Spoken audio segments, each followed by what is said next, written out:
Hello and welcome. आज हम करेंगे सर्कुलर टेबल का sitting arrangement. 7 persons A, B, C, D, E, F and G are sitting in a circular table. Some of them facing towards the center and some of them facing away from the center. ठीक है, कुछ बंदे centre की तरफ देखेंगे, कुछ centre के away देखेंगे। तो यहाँ से हमारा जो इन्फॉर्मेशन है वो स्टार्ट हो जाती है। D sits third to the right of B.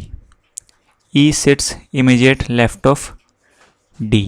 ठीक है, E और D जो हैं वो इमीडिएट नेबर्स हैं। 2 persons sit between B and G. A is immediate neighbor of C. A sits third to the right of F. Immediate neighbor of G faces opposite direction to each other. G faces towards the center. अब जैसे 7 बंदे 1 2 3 4 5 6 और 7, ऐसे ही 1 2 3 4 5 6 और 7। ठीक है, जी जो है वो सेंटर में फेस करेगा। जी हमारा सेंटर में फेस करेगा। अब एक लाइन थी 2 persons sits between B and G. तो बी हमारा यहाँ आ सकता है और एक बार बी हमारा यहाँ भी आ सकता है। ठीक है, अब फर्स्ट लाइन थी D sits third to the right of B. Third to the right का मतलब 2 का गैप, तो इधर तो आ नहीं सकता, तो डी हमारा इधर आएगा। इस वाले में डी हमारा इधर आएगा। राइट बोल रहा है तो इस वाले में, फर्स्ट वाले में हमारा ये सेंटर में फेस करेगा, तभी इसके राइट में आएगा डी। इस वाले में अवे फ्रॉम द सेंटर करेगा, तब जाके आएगा राइट में। ठीक है, अगला है E sits immediate left of D.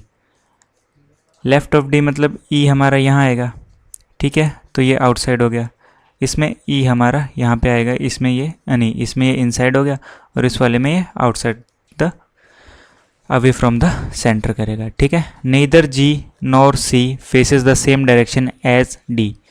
तो डी हमारे ये सेम डायरेक्शन फेस कर रहा है, तो मतलब ये वाली पॉसिबिलिटी हमारी गलत हो गई। ठीक है, not more than 4 persons faces towards the centre. अब शुरू से पढ़ेंगे कौन कौन सा रह गया।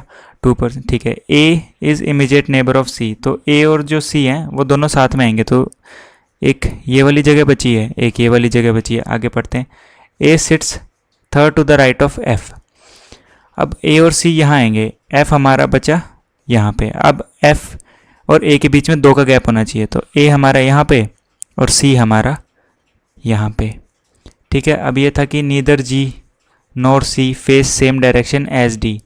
ठीक है, डी की आउटसाइड है तो हमारी सी की इनसाइड होगा। ठीक है, टुवर्ड्स द सेंटर होगा।